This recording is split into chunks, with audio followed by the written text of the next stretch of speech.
I'm John Gabriel with Xpera, and here we are honored to have Greg Hull. If you want to introduce yourself. Thank you so much. I appreciate your time. Yes, my name is Greg Hull. I'm the Dean at the Heron School of Art and Design at IU Indianapolis, and also been a sculpture faculty member there since 1998, so 27 years in that role.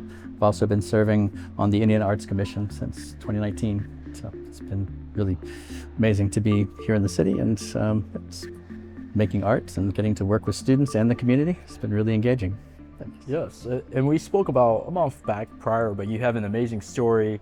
When I was at the airport, I've seen some of your art pieces, and when you look at it, there's so much more that goes into it, into that journey of over 27 years, right? So I guess just tell me a little bit about how you started out in Kansas, because that's where you started out your art journey and some of the initial inspirations you had. So growing up, my mother was a speech therapist, but she also was a plein air painter. So she painted almost every day. And so I saw her painting. So growing up, I thought everyone made art every day. And so when I was a student in middle school and in high school, I was very fortunate. My art teachers were really amazing.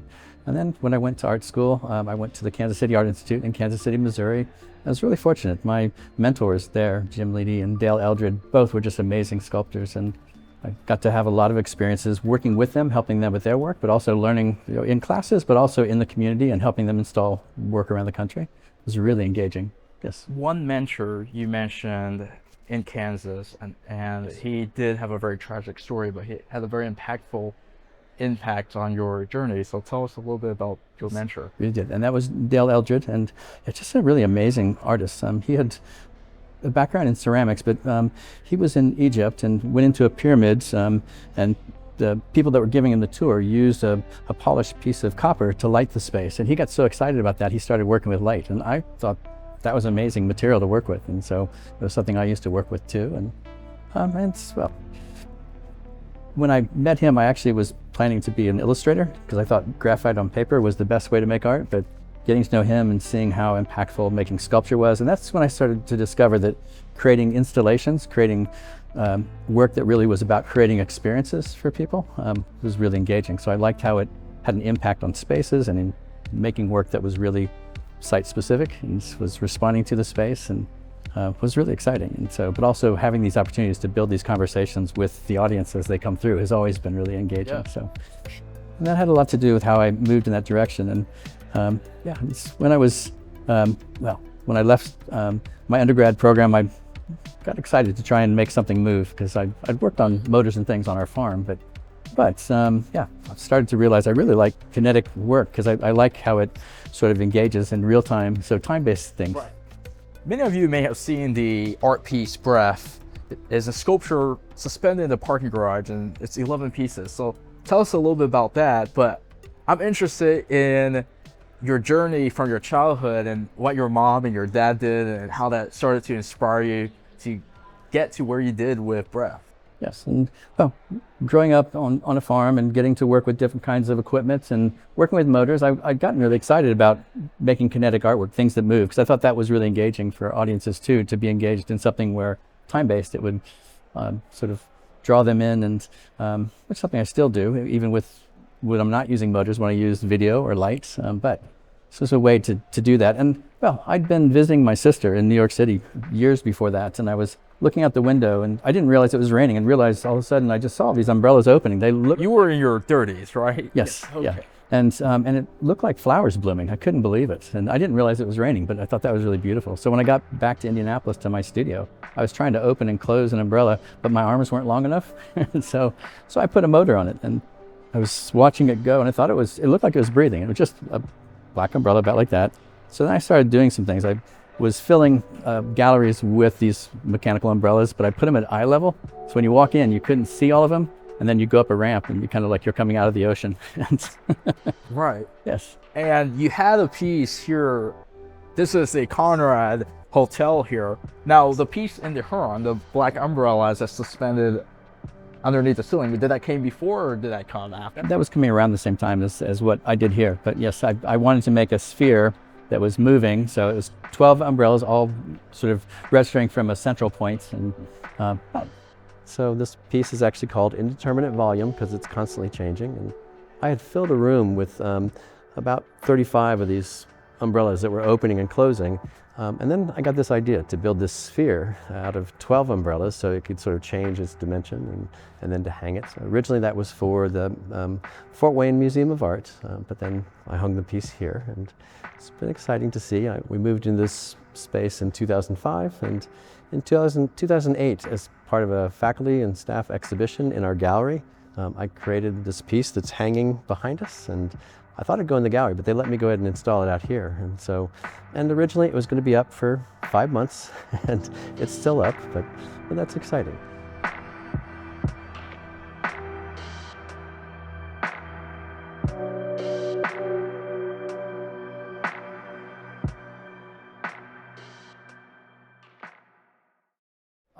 Early on, when I was making those umbrellas move and breathe, I put hinges on them because I always wanted to stick them out the window because I thought you could make a building come to life by making it breathe. And so with the Conrad Hotel, when I was invited to help them create a work of art to celebrate the topping out ceremony, and topping out ceremony is when a building has their final structural beam raised to the roof. It usually has like a tree and a flag on it, and workers will sign it, and then so I had quite a few, almost 50 students and faculty colleagues. That was quite a while back. Tell us the year. 2005, yes. Yes. But 3 on each floor, and I built these structures so that the students could push and pull on the handle of these umbrellas, these big red beach umbrellas, and they could push it out and pull it back, that pole, and as they push it out, the umbrella gets thinner, but drifts out, and then they open it up, pull it back, it gets larger and red.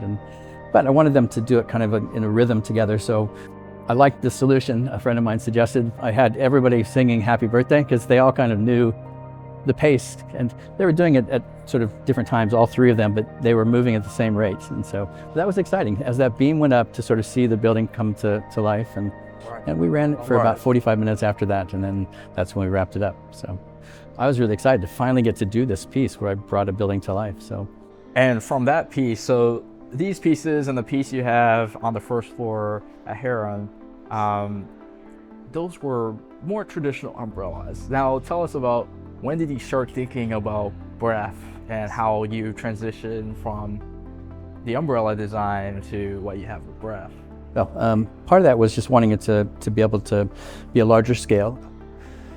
I was really excited when I was invited to develop a proposal as one of the artists that was invited to develop a proposal for the parking structure. It was before it was built, so I was able to get a set of drawings, and starting to look at the drawings, starting to understand the physical space. So that was the airport, and started to realize that even though it's a parking garage, this atrium space is what we started to refer to it, is a 5-story area that's really very tall. So rather than being sort of a very low ceiling place, it has this really high ceiling. So I liked that it was sort of going from narrow to tall, and that was part of what I thought, oh yes, I know this. And so then I started thinking about how we could sort of create a space where we could draw people's attention up into the space and activate the space, and it looked really exciting. Lots of stainless and lots of white, so I thought let's add some color to it too, and that's why I decided to work with red as the primary color. And then I wanted to sort of help people sort of visually experience just moving through here. So if you're at the airport and you're traveling, you often can go on a moving walkway down by these pieces, but then from the sides you can see them opening and closing, so no matter what floor you're on, you'll see some.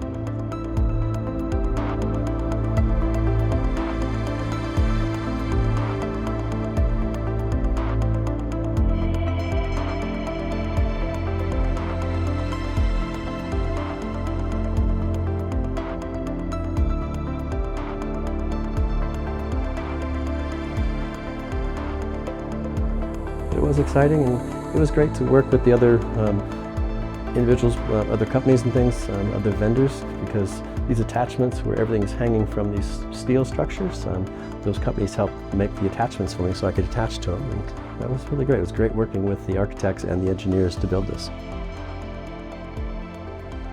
Back in 2008, when I started to install it, I came in every time they poured concrete so I could make sure the anchors were in the right places. And then the people making the handrails, sometimes we were trying to anchor in the same spot, so they kept moving their things so I could anchor where I needed to. So everybody helped me make it possible. And the airport was really kind because they also changed the color of the handrails for the emergency exits in the parking structure to be the same color as the umbrellas.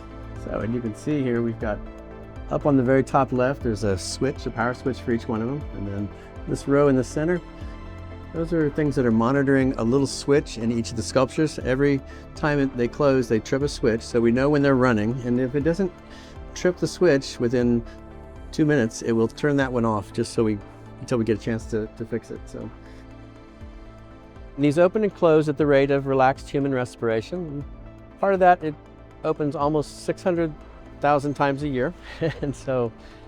and this has been here for, well, we installed this 17 years ago, but during COVID, 2 years, it actually was at rest for 2 years. So it was really exciting after COVID to resuscitate this, to bring it back into breathing. And that's been really engaging to see it come to life again. I know when some people travel, because we were having this start every morning at 8 a.m. and then turn off every night at 9 p.m. And if the temperature was too cold, it would turn itself off. If the wind was too high, it would turn itself off. But then we realized a lot of people were flying in and out of the airport before 8 a.m. and flying in and out after 9 p.m. So what we're developing now is a motion sensor system that allows the sculpture to sort of, when it sees motion, when it sees people moving, to actually then begin to breathe. So that relationship of sort of watching and responding, and that way we can make sure that everyone that's traveling through here gets to experience it in motion and still allow the motors to have the rest they need, but more importantly, to engage folks as they're traveling, to help them be welcomed home or to engage them as they're heading out on their trip. You mentioned respiration, and that made me think about your work with patients who, if I believe, they suffer from some form of paralysis. So if you wanted to tell us how you did that and what year that was. Yes. Well, in 2016, I started working on this idea. I had worked on an idea prior to that. There was a history here in the city of artists that were doing these really large murals in a hospital, the city hospital, and they were sitting really high on the wall, these murals. And the first time I saw them, I was like, why are they so high? And then I realized, well, they're for the patients to look at from their beds. I thought, oh, it's amazing. Those are 100 years old. So 100 years ago, the artists and the medical staff recognized that the arts had a positive impact on healing. So I started making a tool where we could have a mechanical mural, but we ended up not getting to make that. It just had too many. It had almost 2,000 motorized parts. So, so instead, I started developing this idea of something that was not so bricks and mortar based, but using projections of video, because light is one of my favorite materials to work with, and it was a material that my mentor Dale Eldred had worked with, and I got deeply involved in lighting. If I'm okay to share this, in 1997, I was invited to develop a proposal to celebrate Amelia Earhart's the 100th anniversary of Amelia Earhart's birth in Atchison, Kansas, in the city she was born in. So I was selected. I was so excited about that. So on this bridge near her home, it had 2 peaks, and so I put beacons on each one and had them pointing directly up, and then lit the profile with this blue. Was going to do it with neon, but used sidelight fiber optic cable instead.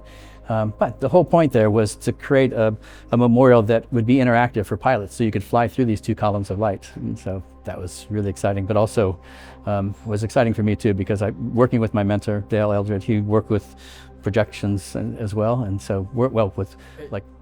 Yeah, you mentioned about Dale, and we're going back here to Kansas. Yes. Was he the one that you were trying to save his artwork, or there was a flood? Can you tell us a little bit about that?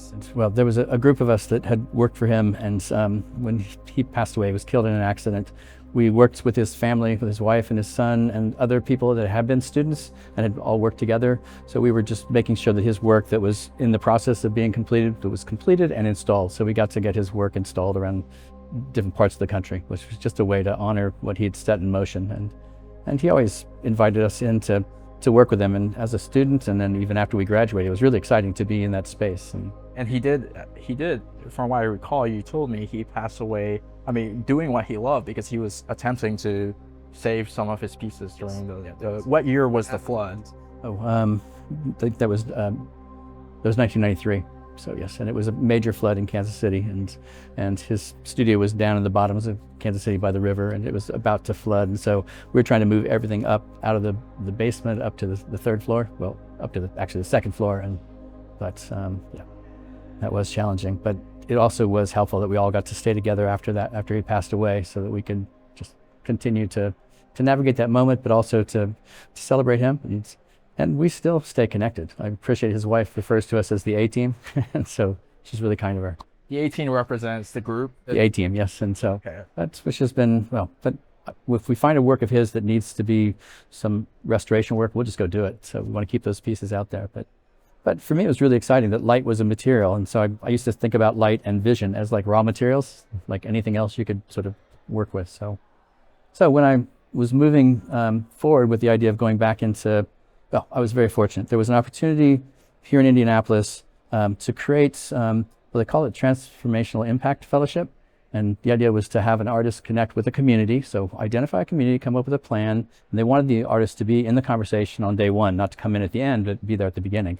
And so the community I chose to work with was medical health community, because I thought that would work with everyone. And so in that, I was developing this idea of creating digital technology. And I was working with an art therapist, but also the head of neurology. So Juliet King was the art therapist, and Dr. Robert Pascuzzi was the head of neurology, and Dr. Pascuzzi was working with patients navigating ALS, and that disease is challenging, and those patients over time lose the ability to use traditional art making tools. So I started making different tools that would help them make art at a time when they didn't have a lot of control. So giving them that control back was really important.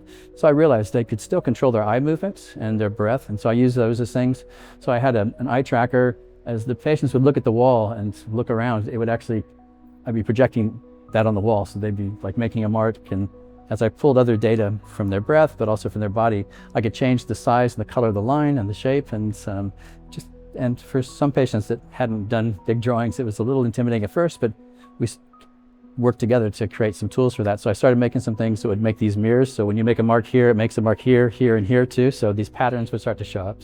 And that was really impactful. And getting to go through the training to be able to work with those patients was very special. And I learned a lot working with those patients. And it was a really special project. I was really honored because I was one of the two inaugural recipients of that fellowship. So Brian Fonseca, a friend of mine, and I both were the first recipients of those. And so that was really special. It was well, the Transformational Impact Fellowship was something put together by the Indianapolis Arts Council. So that was really a wonderful thing of them. So really appreciated that. But so one of the things I started to explore, which is different tools I could use to give the patients control, and trying to pull more data from their bodies, and not just data, but things that they could actually control. So, and I was talking to somebody about this galvanic skin response tool. And so you can take data from 2 fingers, and you can sort of monitor slight changes in moisture, and they refer to it as changes in conductivity.